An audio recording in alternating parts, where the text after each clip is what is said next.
오늘 성경은 몇 가지 이야기를 우리에게 말씀해 주는데 예수님의 두 번째 순환 예고에 대한 말씀이 있고요. 또 섬김의 도에 대한 말씀을 들려주십니다. 그리고 천국에 대한 소망을 가지라는 것을 말씀해 주고 있고 다른 사람들을 용납하고 서로 화목해야 된다는 것을 우리에게 말씀해 줍니다. 오늘 31절은 이렇게 말씀하는데 31절을 함께 봉독합니다. 이는 제자들을 가르치시며 또 인자가 사람들의 손에 넘겨져 죽임을 당하고 죽은 지 3일 만에 살아나리라는 것을 말씀하셨기 때문이더라. 아멘. 아멘. 예수님이 사람들의 손에 넘겨져서 죽으실 것이다. 그리고 3일 만에 다시 살아날 것을 말씀을 하십니다. 이것을 뭐라고 말하냐면 순환 예고라고 말합니다. 순환 예고라고 말하는데 예수님은 3번의 순환 예고를 하십니다. 우리가 지금 마가복음을 살펴보고 있는데 앞에서 살펴봤던 8장에서 순환 예고를 한번 하셨고요. 그리고 10장에 가면 또 순환 예고를 하십니다. 오늘 9장은 두 번째 순환 예고를 하시는 말씀인데 그런데 32절을 보시면 그들이 이 말씀을 듣고 깨닫지를 못했다고 말씀을 합니다. 예수님의 십자가 달려 죽으심의 의미를 그들은 알 수 없었다 그런 말씀인데 묻기도 두려워했다 그렇게 말씀을 합니다. 왜냐하면 예수님에게 그 의미가 무엇인지 물을 수도 있는데 묻지를 못했다 두려워했다고 말씀을 합니다. 왜 그렇겠습니까? 첫 번째 순환 예고를 했을 때에 베드로가 예수님이 그러시면 안 된다고 맞고 나섭니다. 그때 주님이 뭐라고 말씀하셨습니까? 사탄아 내 뒤로 물러가라. 이런 아주 강한 책망을 들었습니다. 그것을 알고 있었던 제자들은 그 예수님의 순환 예고에 대해서 자신들도 그런 말을 들을 수 있으니까 두려워서 다시 묻지를 못했다 그런 말씀이 됩니다. 이처럼 예수님의 고난에 대한 말씀을 듣고도 깨닫지 못하는 제자들의 어리석음을 오늘 말씀해 주는데 그 어리석음은 오늘 성경 이후에도 역시 마찬가지로 나타납니다. 예수님이 십자가 달려 죽으시는 이유는 우리의 영혼을 구원하는 것입니다. 우리의 죄를 사해 주시고 우리를 하나님의 자녀로 삼아 주시는 것이 십자가에 죽으시는 의미가 되는 것이고 그 일을 위해 예수님이 이 땅에 오셨습니다. 그런데 사람들이 예수님을 왕으로 세우려고 했던 것처럼 제자들도 어리석은 생각을 하고 있습니다. 예수님이 이 땅에서 주님의 나라를 이루실 것인데 그 주님의 나라를 이루시면 누가 더 큰 사람이 될 것인가, 누가 더 높은 자리에 올라갈 것인가를 논쟁하고 있었다고 말씀을 합니다. 예수님은 십자가에서 우리 죄를 사하시고 우리 영혼을 구원하러 오셨는데 어리석은 제자들은 주님이 이 땅에서 주님의 나라를 만들 것이다. 그때에 누가 더 높은 자리에 올라갈 것인가를 놓고 논쟁했다는 말씀이 됩니다. 그때 예수님께서 그들의 무지와 어리석음을 책망하시면서 오늘 35절에서 이렇게 말씀을 하십니다. 함께 봉독합니다. 예수께서 앉으사 12제자를 불러서 이르시되 누구든지 첫째가 되고자 하면 무 사람의 끝이 되며 무 사람을 섬기는 자가 되어야 하리라 하시고 아멘. 사람들이 누가 첫째가 될 것인가, 누가 높은 자리에 올라갈 것인가, 누가 더 큰 사람이 될 것인가를 논쟁하고 있는데 예수님이 뭐라고 말씀하십니까? 첫째가 되고자 하는 사람은 무사람의 끝이 되어야 된다. 스스로 자신을 높이려고 하는 것이 아니고 자기를 낮춰야 된다 말씀을 합니다. 그러면서 뭐라고 말씀합니까? 오히려 그는 섬김을 받는 사람이 아니고 섬기는 자가 되어야 된다고 말씀해 주십니다. 그러면서 이것을 더 구체적으로 가르쳐 주시기 위해서 거기 있었던 어린아이 하나를 오라고 해서 그 어린아이를 안고 제자들에게 말씀하십니다. 37절인데 함께 봉독합니다. 누구든지 내 이름으로 이런 어린아이 하나를 영접하면 곧 나를 영접함이요 누구든지 나를 영접하면 나를 영접함이 아니요 나를 보내신 이를 영접함이니라. 아멘. 여기 누구든지 어린아이 하나를 영접하면 예수님을 영접하는 것이고, 예수님을 영접하는 것은 하나님을 영접하는 것이라고 말씀을 합니다. 그 당시에 사회적인 약자들이 있었는데 과부들, 고아, 가난한 사람들, 그리고 어린아이가 있었습니다. 어린아이들도 약하고 보잘것없는 존재로 그렇게 보이지 않습니까? 그런데 예수님이 그 어린아이, 아주 미약한 어린아이를 데려다가 안으시면서 너희가 보기에 이 어린아이가 아주 보잘것없어 보이지만 이 어린아이를 섬겨주고 영접하고 그를 잘 대해주는 것은 나를 그렇게 대하는 것이다. 너희가 나를 그렇게 대하면 그게 바로 하나님을 섬기는 것이라고 말씀해 줍니다. 이것을 통해서 우리에게 뭘 말씀해 주십니까? 우리는 예수님처럼 우리 자신을 낮추고 다른 사람을 섬기는 자로 살아가야 된다는 그런 말씀이 됩니다. 왜 우리가 그렇게 살아가야 되는 것인가? 예수님이 이 땅에 오신 이유가 거기에 있고요. 예수님이 그렇게 사셨기 때문입니다. 그래서 마태복음 10장 28절은 이렇게 말씀을 합니다. 함께 봉독합니다. 인자가 온 것은 섬김을 받으려 함이 아니라 도리어 섬기려 하고 자기 목숨을 많은 사람의 대속물로 주려 함이니라. 아멘. 하나님의 아들이신 예수님이 이 땅에 오셨습니다. 당연히 섬김을 받아야죠. 그런데 예수님은 섬김을 받으러 오신 것이 아니고 섬기라 오셨다고 말씀을 합니다. 어떻게 섬기십니까? 죄인들을 위해서 그 생명을 십자가에 내어주시면서까지 섬기러 오셨다고 말씀을 합니다. 여러분, 그것이 예수님이 이 땅에 오신 이유고 예수님의 삶이었다는 것을 기억하시기를 바랍니다. 그러면 주님을 따르는 제자들인 우리의 모습은 어떠해야 되겠습니까? 지금 어리석은 제자들이 주님의 나라에서 누가 더 큰 사람이 될 것인가를 논쟁하는데 그들의 어리석음을 책망하셨습니다. 그러면서 진정한 주님의 제자가 누구인지를 가르쳐 주시는 것입니다. 여러분, 진정한 제자는 섬기는 자라는 것을 믿으시기를 바랍니다. 여러분, 섬기는 자가 주님을 따르는 사람인 것을 기억하시기를 바랍니다. 누가 정말 주님을 따르는 사람인가? 섬기는 사람입니다. 다른 사람 위해서 군림하는 사람이 아니고요. 자기를 주장하는 사람이 아닙니다. 다른 사람을 억압하는 사람이 아니고 가장 낮은 곳에서 다른 사람을 섬기는 사람이 진정한 주님의 제자라고 말씀해 주고 있습니다. 여러분, 예수님께서 하늘 보좌를 버리시고 이 낮고 천한 세상에 오신 것처럼 우리도 그 낮은 자리로 내려가기를 원합니다. 거기서 정말 다른 영혼을 사랑하고 섬기는 것이 진정 주님이 원하시는 삶이고 제자의 삶인 것을 믿으시기를 바랍니다. 주님이 그 삶을 기뻐하시고요, 섬기는 우리의 삶을 통해서 많은 하나님의 역사를 보여주실 줄로 믿습니다. 오늘 38절 보시면 이렇게 말씀을 하는데 함께 봉독합니다. 요한이 예수께 여짜오되 선생님, 우리를 따르지 않는 어떤 자가 주의 이름으로 귀신을 내쫓는 것을 우리가 보고 우리를 따르지 아니함으로 금하였나이다. 아멘. 여기 제자인 요한이 우리를 따르지 않는 사람들이 주님의 이름으로 귀신을 내쫓는 것을 보고 그 사람들이 우리를 따르지 않기 때문에, 우리가 다른 사람들이기 때문에 그 일을 하지 못하도록 금했다, 그런 말을 합니다.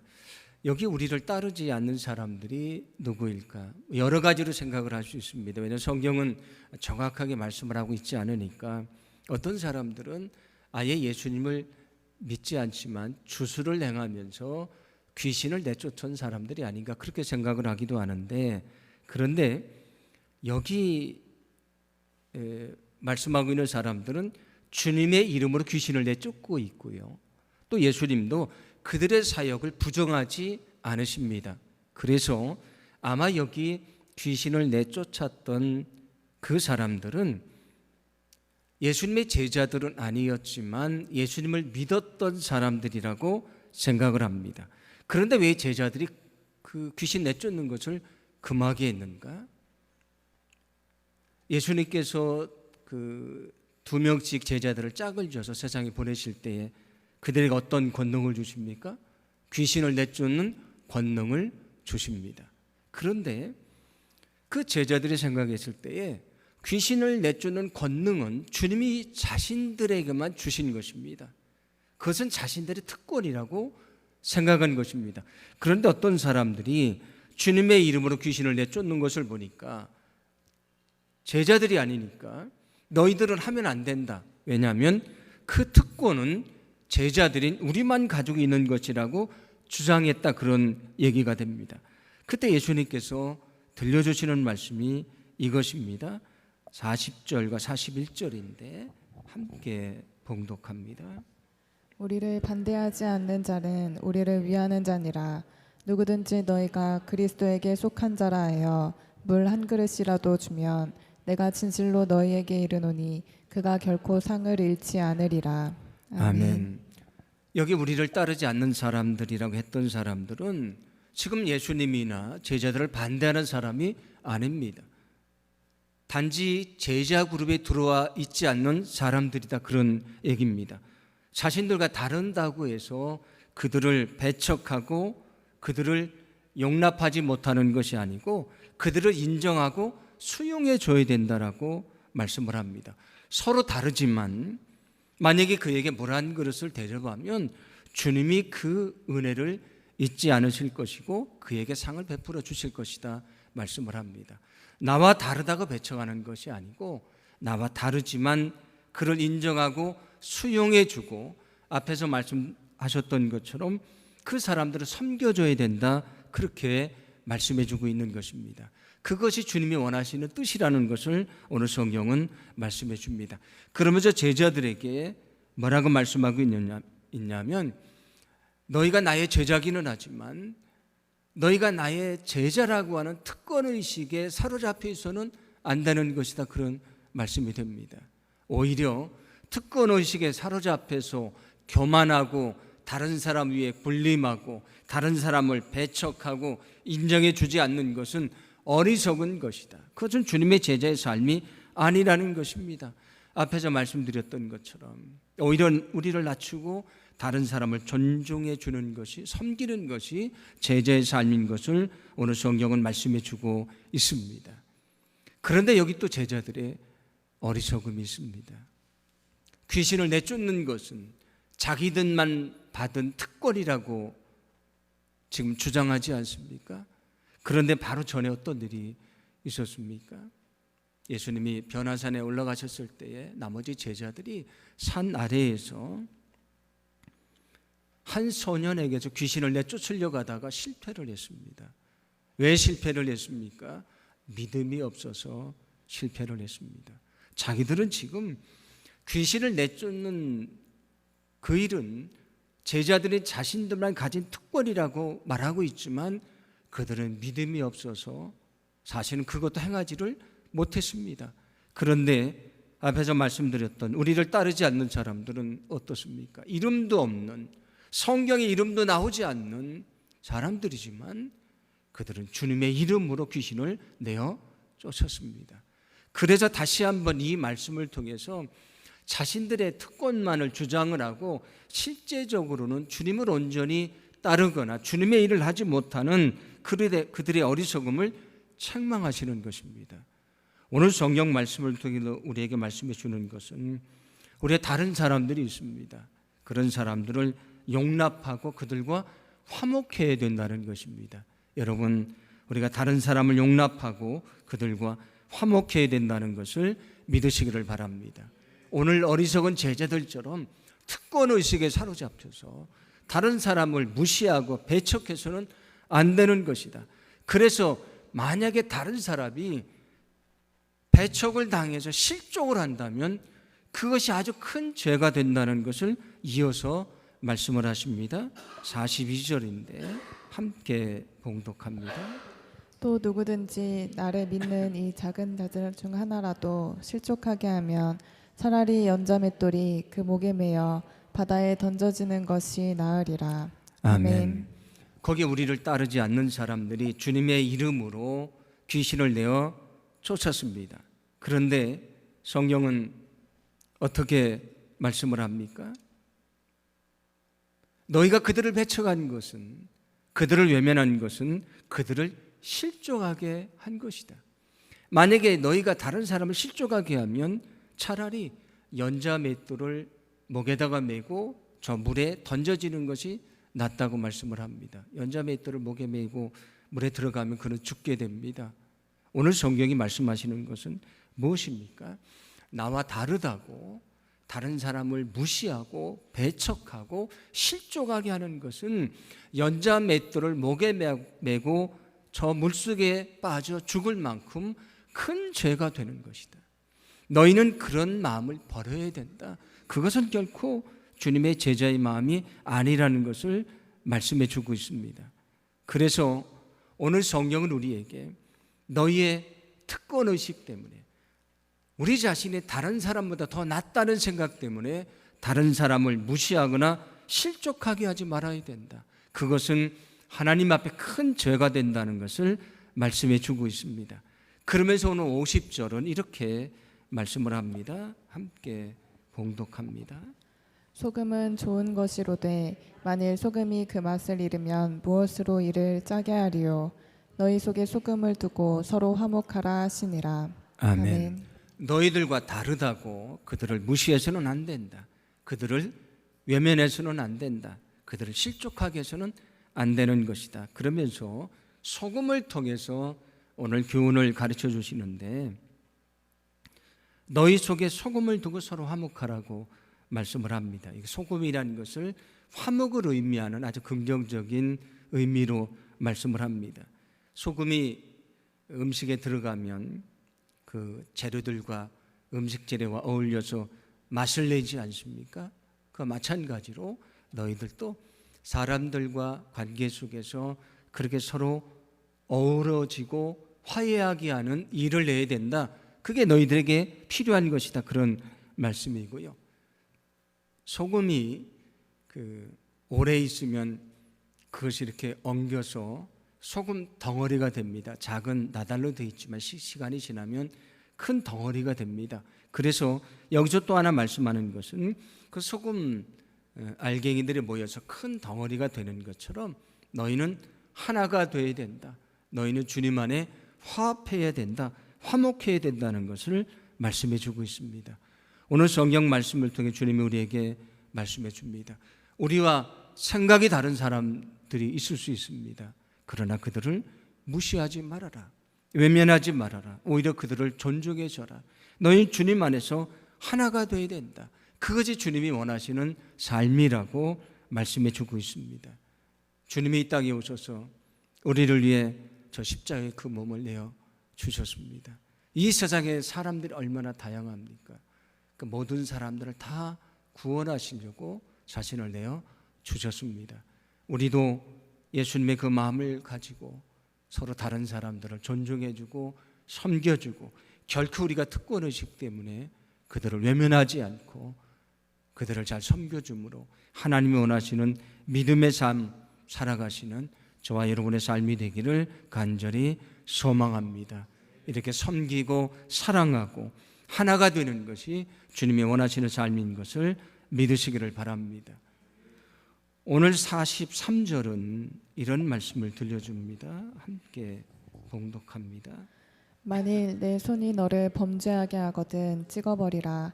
장애인으로 영생에 들어가는 것이 두 손을 가지고 지옥 곧 꺼지지 않는 불에 들어가는 것보다 나으니라. 아멘. 오늘 이 말씀은 우리를 매우 두렵게 하는 말씀입니다. 만약에 내 손이 범죄하면 내 손을 찍어버리라. 내가 손이 없이 장애인으로 천국에 들어가는 것이 온전한 몸으로 저 지옥에 떨어져 고통받는 것보다는 나은 것이다. 45절 말씀 보면 너희 발이 범죄하면 너희의 발을 잘라버리라. 장애인으로 천국에 들어가는 것이 온전한 몸으로 지옥에 들어가는 것보다 더 나은 것이다. 너희의 눈이 범죄하면 그 눈을 빼버리라. 너희가 장애인으로 천국에 들어가는 것이 언제나 눈을 가지고 지옥에 떨어지는 것보다 나은 것이다. 그런데 어떻습니까? 우리가 손으로 죄를 졌습니다. 발로 죄를 졌습니다. 눈으로 죄를 졌습니다. 우리가 손을 자르고 발을 자르고 눈을 뺀다고 천국에 들어갈 수 있습니까? 아닙니다. 우리가 하나님 앞에 죄를 졌는데 손을 자른다고, 발을 자른다고, 눈을 뺀다고 천국에 들어가는 것이 아닙니다. 그러면 오늘 성경 말씀은 무엇을 말씀해 주는 것인가? 너희가 손을 자르고 발을 자르고 눈을 빼더라도 절대로 죄를 지어서는 안 된다. 너희는 그런 죄를 물리치고 저 천국을 그렇게 소망하며 살아가야 된다. 만약에 우리가 천국에 들어가기 위해서 죄를 지은 손을 자르라면 자를 만큼, 발을 자르라면 자를 만큼, 눈을 빼라면 눈을 뺄 만큼 그렇게 천국 들어가기를 간절히 소망해라. 그래야만 너희가 천국에 들어갈 수 있다고 말씀해 주고 있습니다. 아무나 천국에 들어가는 것이 아닙니다. 주여 주여 하는 자마다 천국에 가는 것이 아니고 그 뜻대로 행하는 자가 들어간다고 말씀해 주셨습니다. 여러분, 우리는 반드시 천국을 소망하며 그 천국을 간절히 소망하며 믿음 안에 살아가야 될 줄로 믿습니다. 여러분, 천국을 간절히 소망하며 살아가시기를 바랍니다. 왜 우리가 천국에 들어가야 되는가? 지옥은 매우 두렵고 무서운 곳이기 때문입니다. 오늘 48절, 49절입니다. 함께 봉독합니다. 거기에서는 구더기도 죽지 않고 불도 꺼지지 아니하느니라. 사람마다 불로써 소금치듯함을 받으리라. 아멘. 그 지옥에 대해서 말씀하는 것인데 구더기도 죽지 않는다고 말씀을 합니다. 그 불이 타오르는데 그 불이 꺼지지 않습니다. 그 불의 고통을 당하는데 여기 구더기도 죽지 않는다는 말은 사람도 죽지 않는다. 구더기처럼 아주 작고 미물이지 않습니까? 그것도 죽지 않는다. 사람도 죽지 않는다. 그런 얘기입니다. 우리가 어떤 큰 고통을 당하면 사람들이 말하지 않습니까? 그냥 죽어버렸으면 좋겠다고. 그렇게 말하지 않습니까? 왜냐하면 고통이 너무 힘들다는 얘기지 않습니까? 죽으면 고통이 끝날 것 같습니다. 그런데 지옥은 죽지 않습니다. 영원히 살면서 영원히 고통받는 것이다. 그런 얘기입니다. 그 고통이 얼마나 큰 것인가? 몸에 소금을 뿌리면서 불을 붙이는 것처럼 고통스러운 것이다. 그렇게 말씀을 하고요. 이 말씀을 어떤 성경 번역본을 보면 소금에 절이듯이 그 고통이 우리 몸속에 깊이 들어가는 고통이다. 그렇게 말씀을 합니다. 일시적인 고통이 아닙니다. 사람들이 범죄를 하면 감옥에 갑니다. 5년형을 받고요. 20년형하고 30년형을 받지 않습니까? 그런데 그런 시간이 없는 것입니다. 영원히 고통받는 것이 지옥이라고 말씀해 줍니다. 우리가 믿음으로 천국에 가지 않으면 지옥에 떨어지는 것입니다. 여러분, 우리는 저 천국을 소망하면서 늘 믿음을 지키고 우리는 주님을 위해 살아가야 될 줄로 믿습니다. 제가 전에도 우리 생의 마지막 한 달이라는 책을 통해 계속 말씀드렸던 것처럼 우리는 다 세상을 떠나게 되어 있습니다. 누구도 예외가 되지 않습니다. 그리고 우리는 주님 앞에 서게 될 것입니다. 우리 영혼은 천국에 가든지 지옥에 떨어지든지 둘 중에 하나입니다. 결코 우리가 그날 땅을 치며 후회하지 않도록, 열리지 않는 천국문을 두드리면서 우리가 통곡하지 않도록 여러분들 믿음 안에 살아가기를 간절히 소망합니다. 그 믿음 가지고 살다가 주님이 부르시는 그날 저 천국에 이르는 거룩한 축복이 있기를 간절히 원합니다. 오늘 성경을 통해 우리에게 말씀해 주십니다. 너희는 주님처럼 낮은 자리로 내려가라. 다른 사람을 존중하고 섬겨줘라. 그들을 결코 실족하게 해서는 안 되는 것이다. 서로를 존중해주고 서로 하나가 되어야 된다. 너희 주님 안에서 화목해야 된다 라고 말씀해 줍니다. 이런 믿음의 삶을 살아가시면서 우리가 이루는 저 천국을 기대하고 소망하며 날마다 믿음 안에 살아가는 저와 여러분의 삶이 되기를 간절히 소망합니다. 어떤 상황 속에 있든지 우리의 믿음이 흔들리지 않고 우리가 주님이 부르시는 그날 그 믿음대로 저 아름다운 천국에 들어가는 거룩한 축복이 있기를 간절히 소망합니다. 오늘 말씀을 기억하면서 우리가 기도하기를